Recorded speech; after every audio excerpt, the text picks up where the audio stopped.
Ya, beginilah keseruan lomba ketangkasan bersepeda ala warga Kampung Jogoloyo, Surabaya dalam rangka menyemarakan HUT kemerdekaan negeri ini. Anak-anak hingga remaja beradu keseimbangan mengayuh sepeda di atas papan kayu selebar 15 cm dengan panjang 30 meter di atas kali. Selain keseimbangan, perlombaan ini juga membutuhkan fokus para peserta agar tidak jatuh dan tercebur sebelum kembali ke titik asal. Ada yang sukses bolak-balik seperti ini,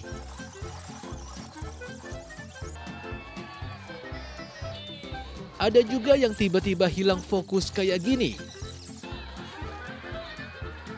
Namun ada juga yang lupa ngerem macam bocah satu ini.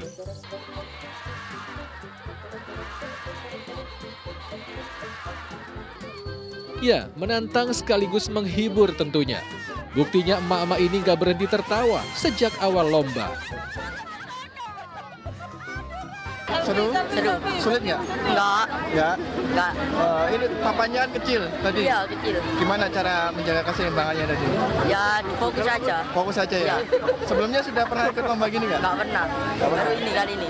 Tadi sempat jatuh ya? Ya. Iya. Seneng nggak sih ikut lomba sepeda gini? Senang banget. Ya, yang penting para peserta happy ya sahabat. Soalnya tujuan diadakan lomba ini juga untuk kebaikan mereka kok. Lebih arah ke ketangkasan, kan gitu, diarahkan ke yang hal-hal positif, Bang. Daripada balapan di jalan nanti beresiko kan ya. Nah, kalau di dekat rumah kamu ada lomba 17-an seseru ini nggak sahabat? Dari Surabaya, Jawa Timur, Solihul Hadi, RTV.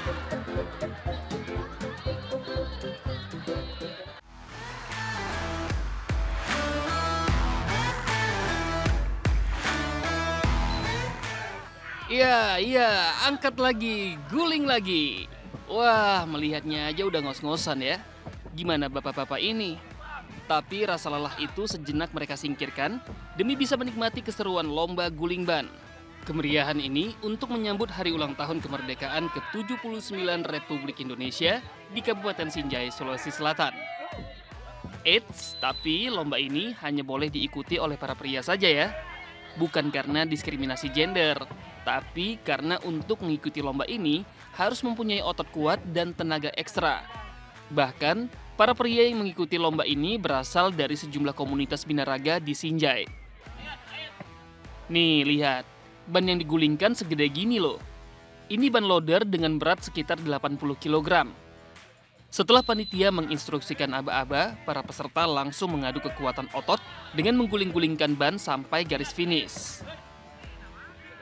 Kelas ini kita buka untuk perorangan, untuk masyarakat dalam rangka merayakan hari ulang tahun tersebut, sekaligus memperkenalkan bahwa di Kabupaten Sinjai ada perkumpulan binaraga dan Fitness Indonesia. Wah, seru banget ya. Ada yang mau ikutan? Latihan angkat ban sepeda dulu deh. Selain untuk merayakan hari kemerdekaan, lomba ini juga sebagai ajang silaturahim antar warga di Kabupaten Sinjai. Dari Makassar, Sulawesi Selatan, Samsul Altimen, RTV.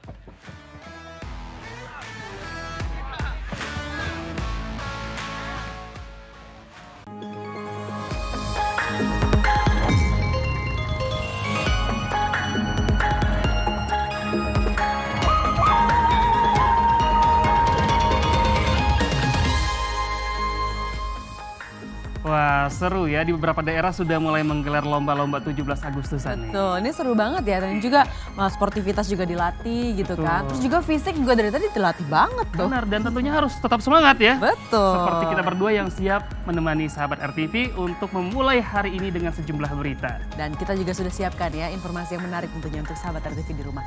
Langsung saja kalau gitu, ini dia Lensa Indonesia Pagi selengkapnya bersama saya Tasya Syarif. Dan saya Oscar Haris.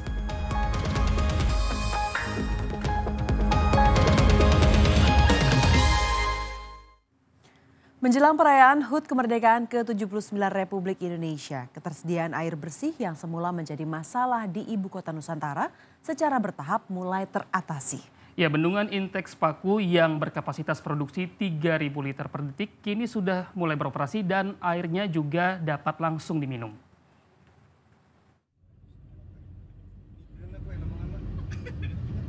Berbeda dengan tahun sebelumnya, upacara peringatan Hari Ulang Tahun ke-79 Republik Indonesia akan digelar di 2 lokasi berbeda. Selain di Istana Merdeka, upacara juga dilangsungkan di Ibu Kota Negara Nusantara IKN yang diagendakan akan dipimpin oleh Presiden Joko Widodo dan Presiden terpilih Prabowo Subianto. Segala persiapan pun terus dikebut, termasuk untuk pasokan air. Sumber utamanya dari Bendungan Sepaku Semoy, yang ditargetkan mampu memproduksi air sebesar 2.500 liter per detik dan Intex Paku yang berkapasitas produksi 3.000 liter per detik. Untuk sementara ini, baru Intex Paku yang sudah berproduksi. Bahkan di beberapa titik kawasan inti pusat pemerintahan IKN, air tersebut dapat langsung diminum. Saat ini kita gunakan yang Intex Paku, cukup itu untuk diproses oleh instalasi pengolahan air sebanyak 300 liter per detik. Dan ini cukup sekali. Kita sedang dalam proses pengujian terus-menerus ya. Kemarin kan kita ada commissioning, pencucian, dan sebagainya, pembersihan pipa. Itu kita uji. Sejauh ini sudah masuk dengan uji yaitu Balai Teknik Air Minum. PUPR juga masih terus melakukan serangkaian uji mutu dan kelayakan agar memenuhi standar kesehatan. Sehingga kelak pasokan air bersih juga dapat dinikmati oleh masyarakat di wilayah deliniasi IKN dan meningkatkan kualitas hidup masyarakat. Kawasan ini digadang-gadang akan menjadi role model penataan kota di Indonesia. Dari Ibu Kota Nusantara, Yoga Mukti, RTV. Sebagai salah satu sarana transportasi umum di Indonesia, kereta api memiliki sejarah panjang sejak zaman kolonial hingga era modern saat ini. Nah, kita bisa melihat sejarah kereta api di Ambarawa nih sahabat RTV. Selain itu, di sini kita bisa mencoba naik kereta api uap yang digunakan pada zaman dahulu.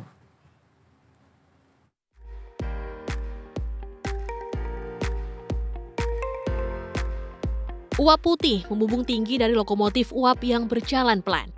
Berbahan bakar kayu, inilah lokomotif uap yang ada di Stasiun Ambarawa, Jawa Tengah. Menaiki kereta ini seakan membawa kita kembali ke masa lalu, masa di mana kereta uap menjadi andalan transportasi umum. Tak hanya lokomotifnya yang klasik, gerbong penumpangnya pun masih mempertahankan interior kayu khas kereta tempo dulu.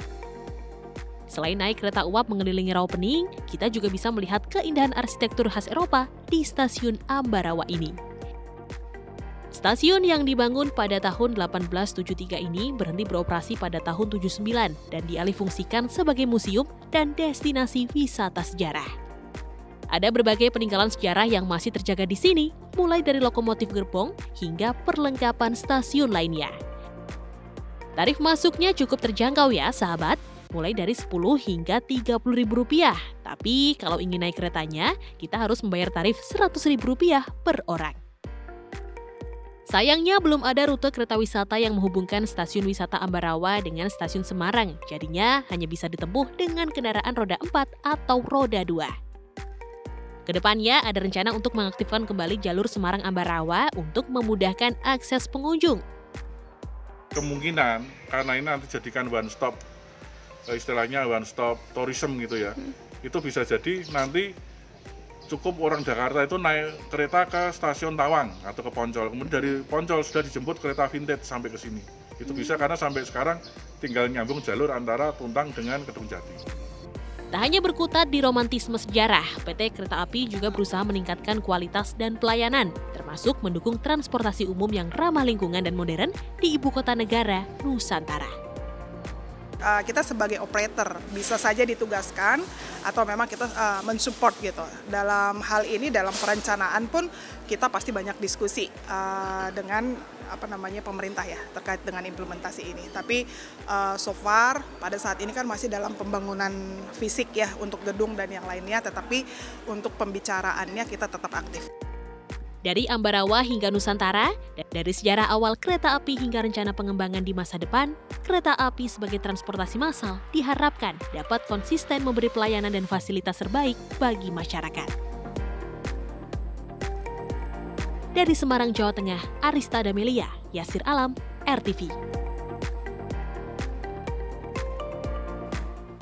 Kita beralih ke informasi selanjutnya, sahabat RTV. Nuryanto, pemilik kos di Semarang yang viral di media sosial karena mengkonsumsi kucing, mengakui sudah mengkonsumsi daging kucing ini selama 3 tahun. Wah, ini Yanto berdalih ia mengonsumsi daging kucing sebagai obat diabetes. Petugas menggiring Nuryanto setelah dimintai keterangan di Mapolrestabes Semarang, Jawa Tengah. Nuryanto merupakan pemilik rumah kos yang viral karena tertangkap basah sedang mengonsumsi kucing. Selain kucing liar, pelaku juga mengkonsumsi kucing peliharaan orang lain. Pemilik yang tak terima melaporkan pelaku ke polisi. Dari hasil olah TKP diketahui pelaku menjagal kucing di halaman belakang rumah kos. Sebelum mengonsumsinya, aksi ini sudah dilakukan selama 3 tahun. Dan beliau membenarkan dan mengakui telah mengonsumsi daging kucing selama kurang lebih 3 tahun. Dipukul menggunakan senjata tajam. Namun yang dipakai adalah punggung senjata tajam berupa celurit sehingga dipukul di kepalanya sehingga kucing itu mati. Kemudian dibakar untuk menghilangkan bulu-bulunya. Selanjutnya dipotong-potong dan dimasak. Setelah dimasak, beliau mulai mengkonsumsi. Pelaku berdalih mengonsumsi daging kucing sebagai obat diabetes yang diidapnya. Sakit diabetesnya sejak kapan, Pak? Sejak tahun 54. Kan 54. Aku umur 54. Sekitar 10 tahun yang lalu. Itu apa, Pak? Yang jelas kalorinya rendah itu, jadi kalau dicek gula darahnya itu tetap rendah. Sebelumnya, Nuryanto tertangkap basah sedang mengonsumsi daging kucing di belakang rumah kos miliknya. Aksi pelaku saat makan daging kucing direkam dan diunggah salah seorang penghuni kos. Video ini kemudian viral di media sosial.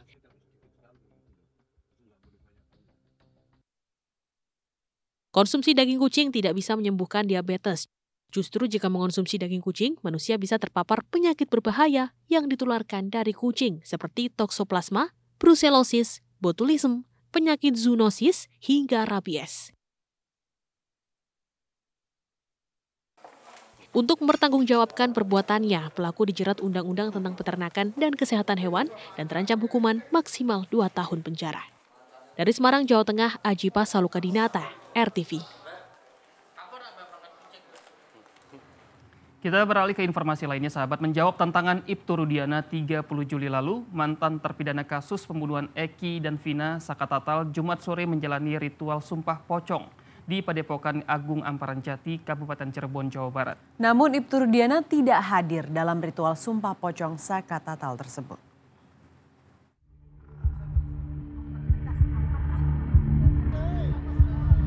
Apa nih? Saya sumpah pocong mau, sumpah apapun mau. Artinya yang meninggal adalah anak saya. Demi Allah, 7 turunan saya mati semua, Bang. Jadi kalau Pak Rudiana tidak hadir pada sumpah pocong Sakatatal, yang untuk mempertegas apakah terjadi penganiayaan, apakah betul ini bukan rekayasa, akan terungkap di sumpah pocong. Kalau Sakat pasti datang.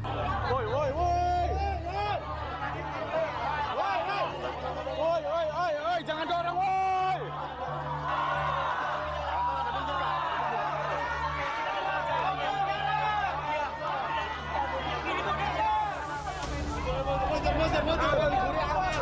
Tantang menantang sumpah pocong antara Ibtu Rudiana dan Sakatatal dimulai. Sakatatal, mantan terpidana kasus pembunuhan Eki, putra Ibtu Rudiana dan Vina, menjawab tantangan sumpah pocong yang terucap dari mulut Ibtu Rudiana 30 Juli lalu. Dalam sumpah pocong ini, Sakatatal disumpah bahwa dirinya benar tak terlibat dalam pembunuhan Eki dan Vina. Saka juga disumpah bahwa dirinya yakin bahwa proses hukum atas kasus pembunuhan Eki dan Vina yang ditangani Ibtu Rudiana pada tahun 2016 adalah rekayasa. Sumpah pocong Sakatatal ini dilakukan di Padepokan Agung Amparan Jati, Kabupaten Cirebon, Jawa Barat pada Jumat 9 Agustus lalu usai salat Jumat. Dan Ibtu Rudiana tidak hadir dalam sumpah pocong yang dilakukan Sakatatal ini. Sumpah dirasakan dia bukan pelakunya. Semoga majelis hakim mahkamah dan seluruh saksi-saksi yang bohong dan bisa meluruskan kembali keadilan Saka. Terima kasih buat Dede, tinggal Aep yang masih berbohong. Dan Saka Tatal telah melaksanakan sumpahnya dan Rudiana tidak hadir. Apapun dilakukan Saka Tatal untuk mencari keadilan.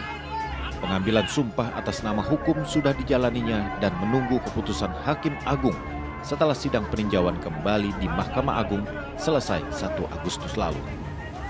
Seolah tak puas dengan sumpah hukum, sumpah pocong dijalani. Dari Cirebon, Jawa Barat, Abdurrahman, RTV.